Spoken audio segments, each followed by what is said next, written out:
Welcome to Good Morning Hospitality, your one-stop shop for the latest news, noteworthy trends, and thought-provoking discussions across the industry. From hotels and short-term rentals to all things travel and hospitality, you'll find each episode equips you with the information you need to start your week. Join us on Good Morning Hospitality every Tuesday, wherever you get your podcasts. Good morning, gang. Good morning. Sarah, look, here we are. How lucky are we? We've got Boris with us again. I was about to say, yeah, I think our listeners will notice that we have a third voice on today, which is exciting. Welcome back, Boris. Thank you so much. Thanks for having me. Super excited to be here, just like the first time around. So I guess I did a fairly decent job if you're inviting me again. So thanks for that. Boris, you're always welcome, my friend. We always want to get you on the show. For any of our audience that missed your first show, please give us a little bit of an overview of who you are and what you do in the industry. Sure thing. So I was a property manager for 7 years, scaled a pretty large operation in Bulgaria and Romania, sold it last year, and I've been working on different solutions for property managers, how to reduce their dependence on platforms like Airbnb, Booking.com. We learned a lot about Airbnb today, I think. So we have transitioned a couple of times. Now we're becoming a AI company. No shock there. Every company, every startup is becoming like a little bit of an AI startup. We're a few weeks away from releasing our newest product, which is going to be a killer, I think. So yeah, super excited. Working a lot these days on that product, and happy to talk to you about it once we launch. Amazing. Okay, yeah. So we're going to get the scoop, is what you're saying. Fantastic. Yeah. Boris, the first time we had you on, you did amazingly well because you had a 3-week-old baby. I seem to remember. Yeah. Yeah. You must be sleeping now. You're sleeping a bit more. Yeah, we're sleeping. He sleeps through the night, which is amazing, especially for his mom, because I sometimes go in the other bedroom, but I have a lot of work on the next day. Yeah, I mean, I'm sorry. I just couldn't do it in the first month, but now he sleeps through the night. He's a really good boy so far, but let's see. Great. Good for you. I remember those days of being able to go into the other room. Of course, now if I try and go into another room, there's another child in the other room. So it's just that you're just moving the problem. You're not solving it. So I remember good times, Boris, good times. Nice. Okay, great. And Sarah, my friend, what have you been up to? Sun's shining. Sun's out in Barcelona surely now, right? Sun is out in Barcelona. Finally, I'm starting to get a bit of a tan, which is great. It was one of my really good friends. It was her birthday. Well, it's actually her birthday today. But she decided to celebrate by renting out a massive masia, which is like a Catalan farmhouse, about an hour outside of Barcelona. It was fabulous, and there was like 30 people there. And so we all went up on like Friday afternoon, evening. And then Saturday hung out. We did like these Olympic games, which was like fake Olympics for people who are not athletic at all. So like egg on spoon, 3-legged race. There was one where like you sit in a line and you're all blindfolded and the person in front has a bucket and you have to put the bucket on your head and like pass back water into somebody else's bucket. But of course you can't see, so you just get wet. And then we did like a wine tasting, which actually... yeah, it was fabulous. And then a barbecue, and then just, one of our friends is a DJ too. And so we had, DJ, got to be little big groupies. It was fabulous. And then yesterday just kind of hung out by the pool and chilled and tended to our hangovers. So it was wonderful. I love that culture of going out. I think that's more prominent in Barcelona than maybe it is in the UK. We need to do it more in the UK, right? Get out of the city just for a night or two. But like it's big, isn't it, in Barcelona? You called it something. What did you say the type of accommodation it was? So the type of accommodation is a masia, which is basically like, I don't know, old rich Catalan people that have like inherited these massive mansions. I mean, there was 17 bathrooms, 15 bedrooms. Every bedroom had its own like they had basically renovated the inside. But the outside and all the courtyards and stuff were still the same. So like when you go into these things, it's almost like, I don't know, I don't, obviously it wasn't around then, but I feel like it's one of those things where you'd be like, oh, I'm going into court, but it's not court. It's like a mini court, Like with it, I mean, there was like stations where like everybody had their own like water spigot that had the beautiful mosaic tiles and stuff, but somehow now they're inside. It was a labyrinth. Honestly, I tried to find my bedroom like 5 times one night when I was like, which was it up and then down, and then it had those little tiny doors because I guess people didn't need to not stoop back then, or they were really short. One of the two. I don't know. Wow. And the night you couldn't find your bedroom, was that after the wine tasting, by any chance? No, it was actually the first night before we even started drinking. I was like, I'm going to do this now that I'm sober so that I know how to get back to my room later in the night. And it was still a disaster. So, no, somehow drunkenly I got there. I don't know how, but I made it. Homing pigeon instincts when you've had a wine. I get that. I did find like not a Goldilocks, a Hansel and Gretel trail of like, I had like taken off a sock and I'm going to take off like my jacket. And I had, there's like a trail leading to my bedroom. So that was actually great. Easy to find. Did you rent it out? The entire place is like a rental? Yeah, sure. Yeah, and they do like weddings, or you can just rent it out with a group of friends. And honestly, like, it wasn't really expensive at all. Like it would have cost you less than going away to a nice hotel for the weekend. You know, What's the cleaning fee on that? What was the cleaning fee? I'm super curious to find out. 17 better. I'm pretty sure it was included in whatever we paid, which actually was not ridiculous. I think it worked out to be like between all of us, like less than 100 euros total for the weekend, which is insane. And we did most of the cleanup. I think that's the beautiful thing about having 30 people. It's like literally everybody grabbed something. And because most of the stuff we did outside, it was just take a garden hose and hose everything down. Like, totally fine. Is this a thing that people do in Bulgaria? Are people good at getting out of the city and spending weekends away? Oh yeah, definitely. We used to do this a lot with my friends before we all got babies to take care of. We used to rent these houses, go there for a couple of days. We didn't do the bucket thing challenge, but we would, play cards, drink, have fun. Yeah, that's quite common. A lot of people do it. Love it. All right, gang, let's get into it. The news has been absolutely flooded this week with Airbnb. And it's kind of how I feel about it. I mean, there's so many different ways to start, and someone will give an overview and explain what's going on. But I'll just start by saying Airbnb can write about anything controversial, exciting, and it gets the whole industry talking. And I think we probably have to start by saying, well done to Airbnb for getting themselves in this position where, they decide to change something or evolve something and it gets everybody talking, because my LinkedIn has been about nothing else all week.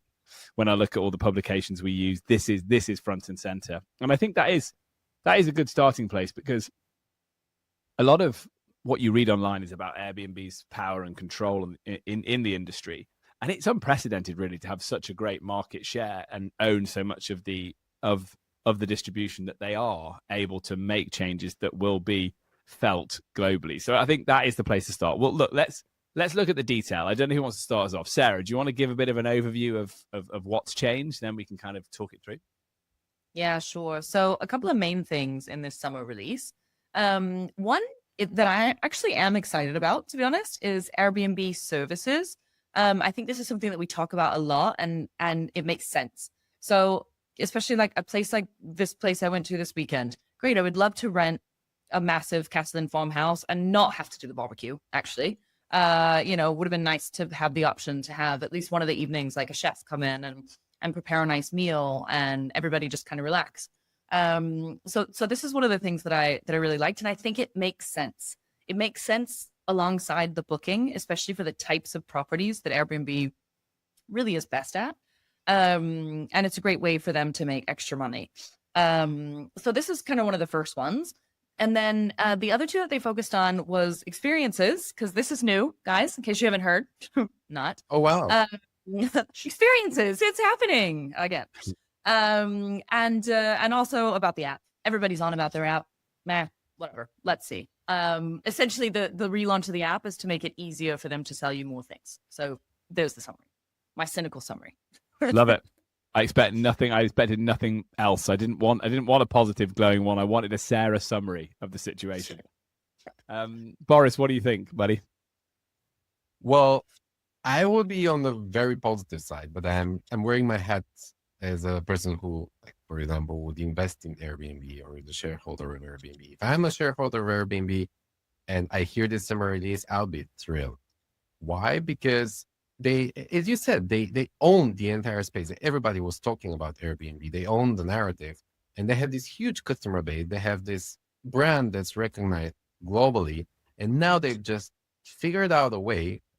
Let's see if it works out. But I think they've figured out a way to monetize the same customer base over and over again in completely different ways. So they are going the Amazon way, started out with vacation rentals. Amazon started with books, and then they expand into completely different verticals, monetizing the exact same customer base. So for me, it's a brilliant move. I've been waiting for Airbnb to do something that is actually bold, to go back a little bit to their startup nature and disrupt and innovate. So they've done exactly that.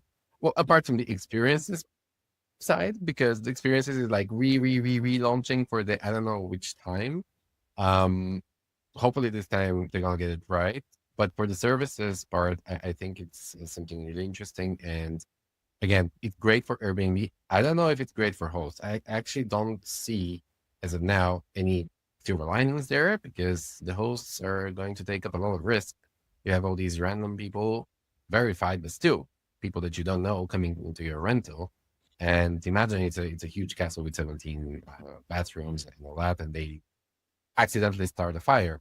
And who's responsible for that? I don't know if that was made clear during the announcement, because you have the air cover, but you probably have some other insurance there. Would that cover it if you have a chef who accidentally burns the entire plate because they don't know, they're not used to the kitchen? I don't know. What do you think, guys? I'll jump in on the insurance point, just because I have some experience in that field. So I think I can probably give some. I agree. I think it's going to make insurers very nervous, because they want to know up front. And again, I'm trying to think about like a more traditional insurance company where a host has gone and bought a policy. Obviously, at Truvi, we're screening guests ahead of time, right? And we're providing a risk management platform which is more intuitive than, say, a traditional insurance policy where you don't. They want to know catch-all what type of activity is going to happen in this rental, and then they want to forget about it. They don't want to have to they don't want to have to look at it on a usage basis, right? So if that's completely changed the game, and hypothetically, it could mean that somebody's premium goes up, because you now have to say, well, what might happen is a chef might come into the property and they start cooking for the first time, and they leave the gas on, or they forget to put a cloth down and the pan burns through the wooden surface, and it turns out it's a designer kitchen and it's €2,000 or it's €20,000 because it's a fire. Traditional insurers hate that. Absolutely hate that.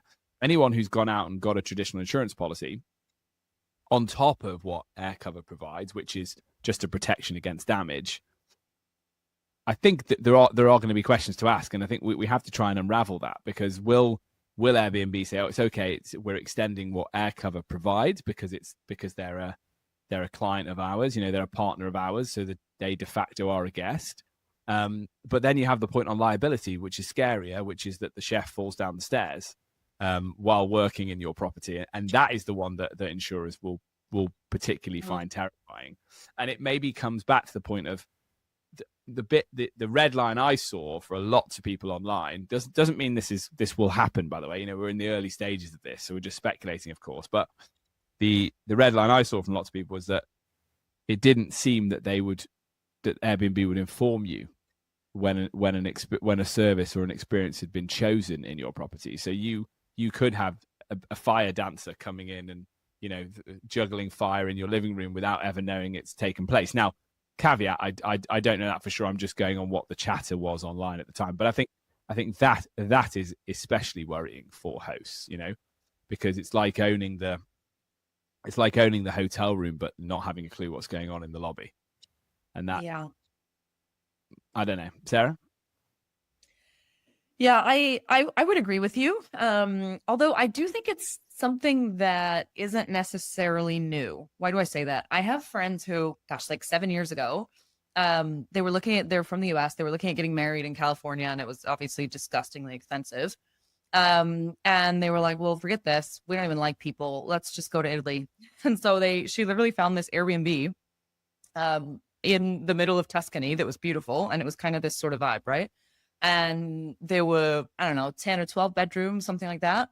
And so it was a limited amount of space. Everybody who was at the wedding cared enough to either fly from the States or like happened to live in Europe already or whatever. And so it was a really small, intimate thing. And actually the owners of the property, as part of the description of the Airbnb, it was like, hey, by the way, like we do weddings. So all they had to do was rent the property and then included in the price. The people organized the wedding. So they were like, it was the host themselves, that it was their house. They were the caterers. They did this really cool thing for like the rehearsal dinner where they were just popping pizzas in the oven with any kind of toppings you wanted. One of those like wood burning pizza ovens. It was really cool. And then they catered the whole dinner and everything else. So I think it's not necessarily new, but whenever there's external people coming in and it's not you doing it at your property, you lose the control. And I think that's, for me, especially hosts that have like a larger property, I think there's a massive opportunity for them to take control of this and be the ones that are offering those experiences.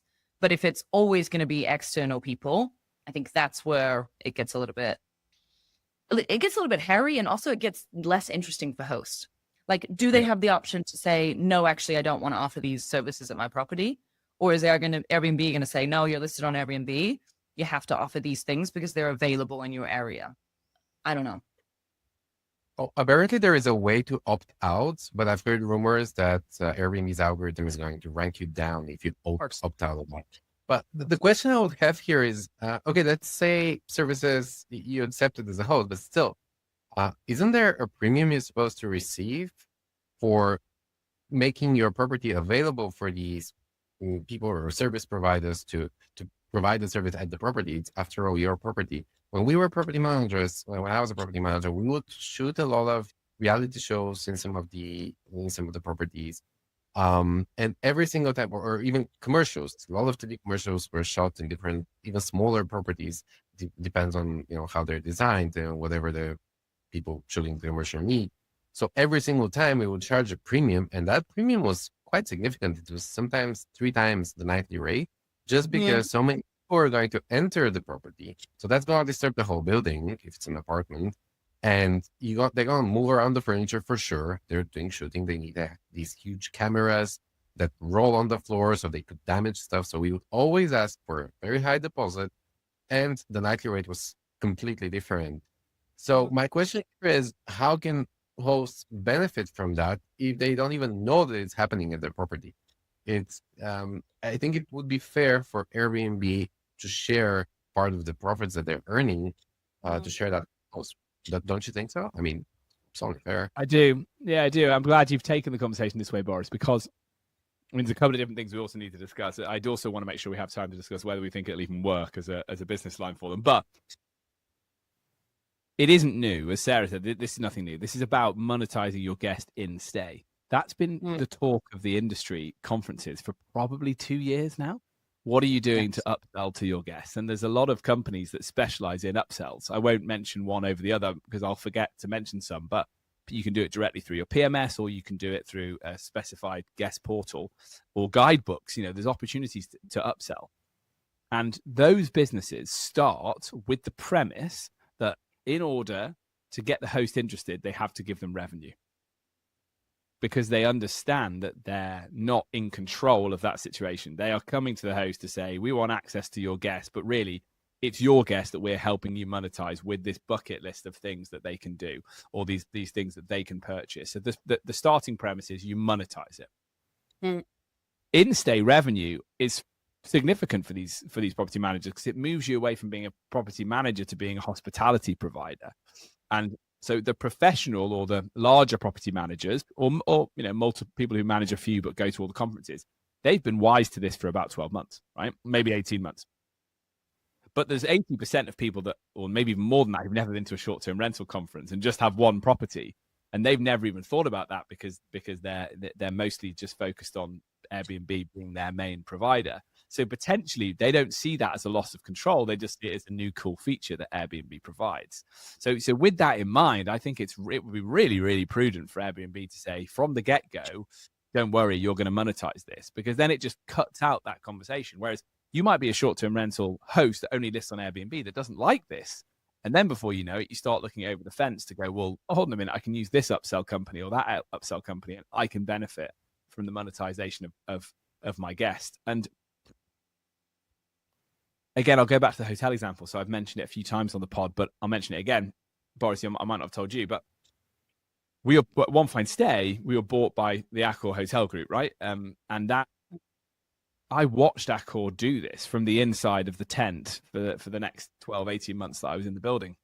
I watched them buy a lifestyle app, put it together with the One Fine Stay offering, with this idea that they wanted to create a concierge service. Why? Because they were a hotel and they understood that concierge was what you needed to be providing. Getting someone through the door was just the start. How you then monetize the restaurant, the bar, the services, the spa, the treatments, everything. That's really where you make your dollar, because you've got them on. You've got them on already. It's like Disney Cruises buying an island so that when you get off the cruise, you're still on their property. Like, it's just smart business, isn't it?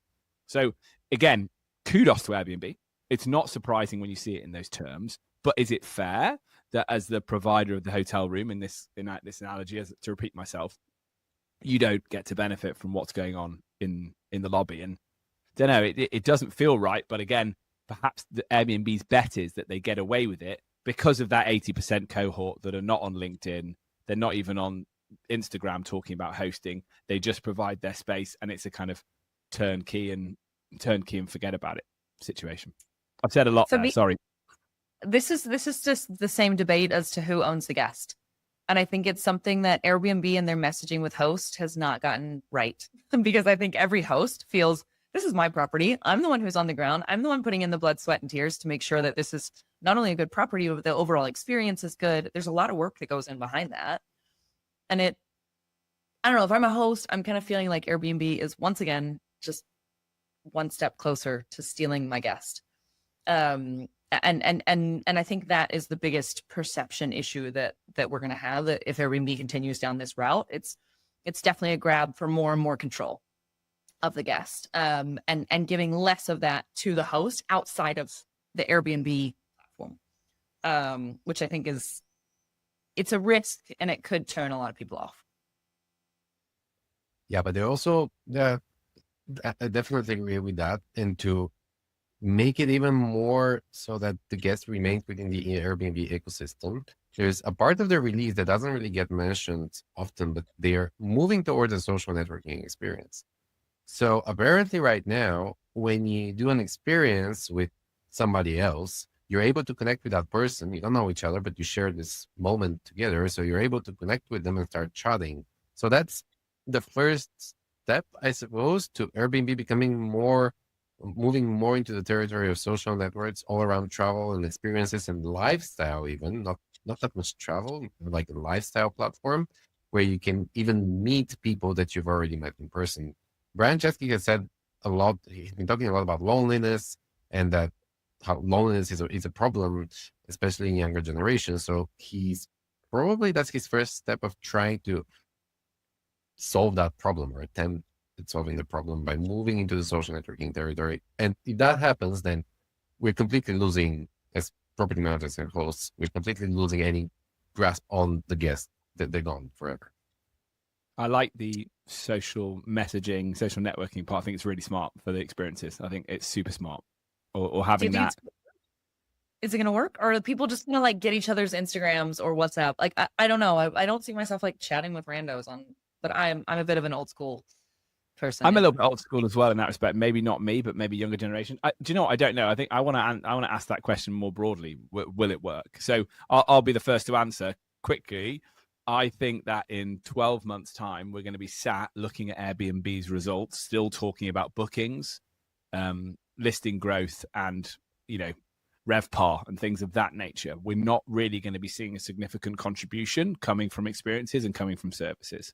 So call me a cynic, and again, I'd love to be proven wrong, because it'd be very, very exciting for the industry, but I don't see how Airbnb can or will transition from being an app you open to get the Wi-Fi details, find out whether you need to take the bins out, get the door code, all the way into being an app that you use once, twice a week for your gym or your personal trainer or your private chef when you're, meeting your friends and you're having your friends over for dinner. So I don't see, I might be wrong, of course, but I don't see that the move into that lifestyle app. And I think it's about user behavior. And I think people are so used to that when they're not on vacation, they're so used to Googling things, Google Maps, Google Chrome. They're using Gemini now. They're starting to use ChatGPT. I think it's very hard to, when they come into that window, get them to come and book the services or the experiences in your app. If they can master it, wow, like fantastic. And they're onto an absolute winner, aren't they? They're onto a gold mine. But I'm cynical that they'll actually be able to pull it off. Yeah. Sarah, you want to do your prediction? Yeah. I mean, experiences, well, I don't know. What's it like? Fifth time's a charm, maybe. Let's see. I'm rooting for them. At least it makes sense to me, right? Like this makes sense. The services make sense. It's not as out there as some of the other things that they've suggested. I think the risk is potentially losing hosts. And I think also, like, am I going to book that service on Airbnb? Or as Leo said, am I just going to Google like in-home massage therapist that will come to the property? And I also think that it's quite niche. So it depends on the property that you're renting. When I think of an Airbnb, in most cases, it's like, okay, I'm looking for either an incredible location, like where I was this weekend, or I'm looking for something relatively cheap that kind of meets my needs, where it's like close, or I can live like a local, or it's a different kind of vibe, right? So if you're going the route I went this weekend, great, sure, I might add some services or some kind of experience. But for like the lower level, I feel like it's such a sub segment of the overall properties they offer on their site that would actually be interested in, especially the services bit, right? Like it's just quite bougie for me. And so it's it's a sub segment of their already, like the goal is to make it bigger, not smaller. And I feel like they're going after a really specific type of guest. And I just don't know if it reaches enough of their guest pool to be significant to tip the needle.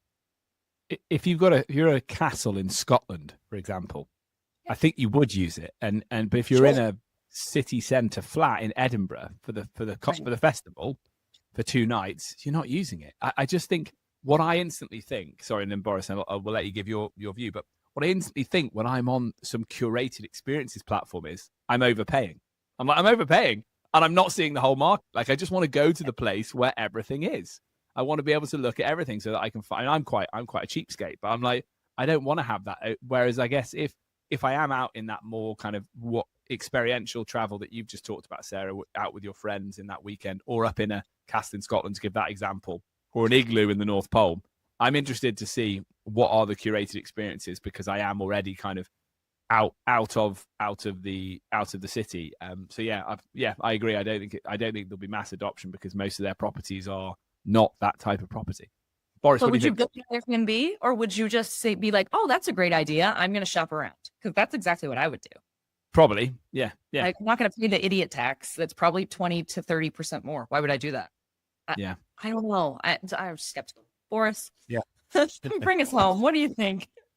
Actually, I have a completely different view. So I think what Airbnb is going to do, they're going to double down on services. Experiences is meh. I mean, it's going to be there. People are going to book it when they're somewhere way outside their comfort zone of booking something directly. But it's not going to be a huge thing, just like the last 3 or 4 times. It wasn't a huge thing. But services, there is a nuance there. Services you can book on Airbnb at your own home.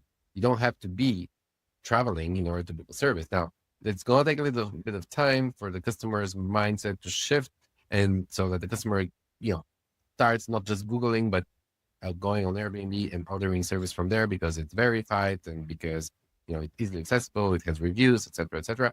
So I think they're going to double down on that for the sole purpose that in a few years' time, I think all marketplaces will be in huge trouble when, especially newer generations, have AI agents in their pockets of their phones, and people start using OTAs as just places to window shop. Because why would you pay a premium if the same property can be booked directly and, pay less money What you can do right now is easily find the direct booking website and make sure it can be trusted, etc., etc. But a few years down the line, maybe 2 maximum actually, the AI will just be able to find this direct website, and it's going to be able to verify that everything is right about that property. So I think in the next couple of years, bookings are going to actually drop, and that will impact any marketplace model. And so they need to focus on something different, something that is still very fragmented, which is the services market. So I believe, not in 12 months time. In 12 months time, I agree with you. They're gonna be talking about RevPAR bookings, etc. But 24 months down the road, I can totally see how services becomes this large chunk of Airbnb's revenue.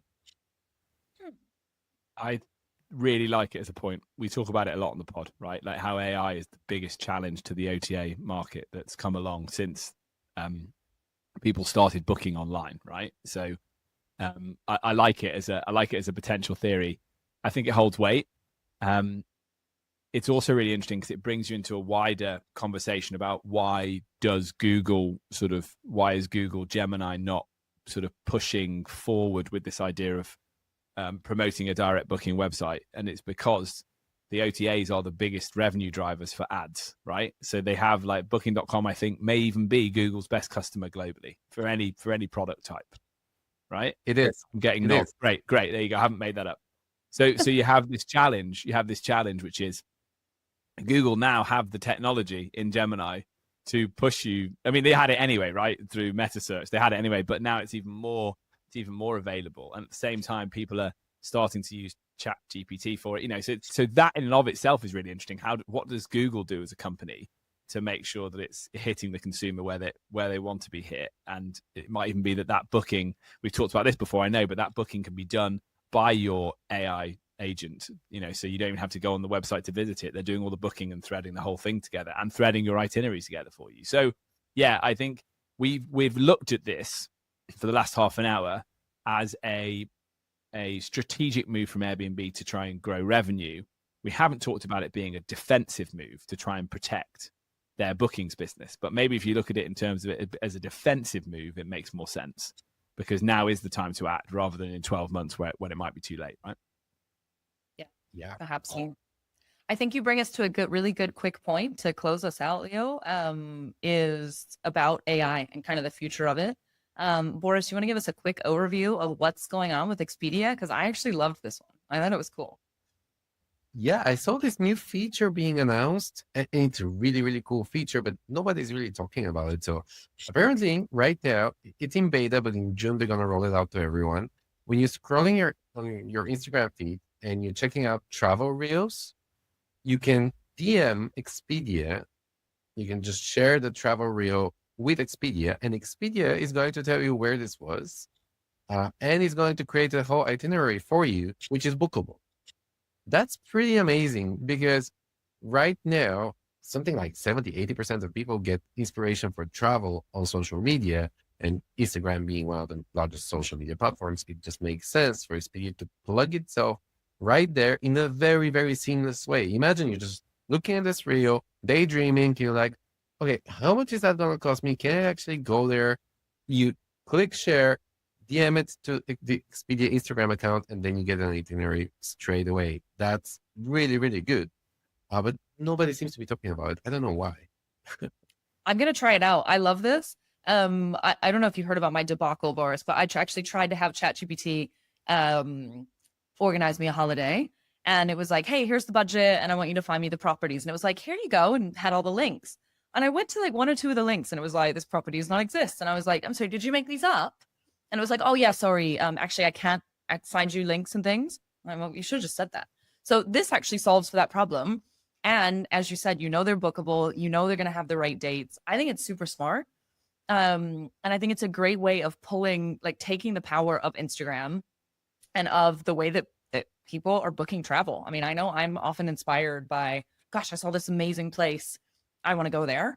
In fact, my summer holidays are basically because I've been bombarded with reels on Instagram for this place for probably 2 years. And so it's been on my bucket list. And I'm finally going to do it. So actually, I might give it a try. I'll report back. I think it's really it's really perfect for Expedia because they have their tentacles in so many different parts of travel. So it's really, really perfect. Booking.com could probably dabble in that too.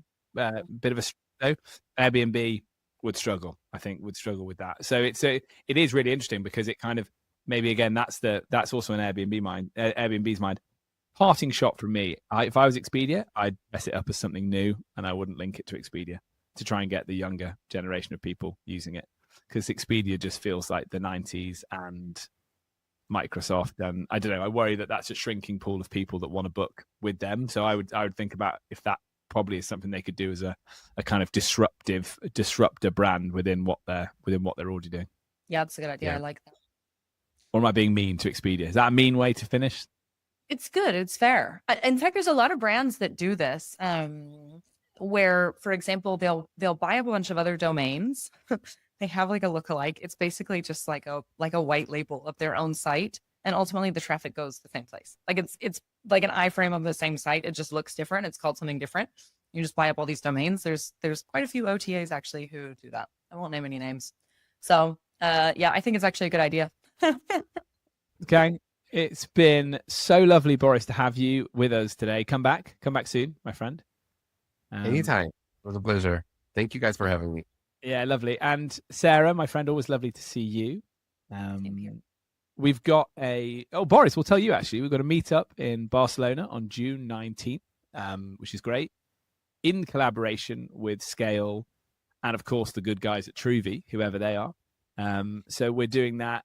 Be with us on the 19th of June if you're in Barcelona. DM us for more information, but there'll be stuff coming online about that soon. Yeah, and look, to you guys at home, if you've enjoyed today's show, please hit like, share, subscribe, and all the usual social places. Until next time, thank you.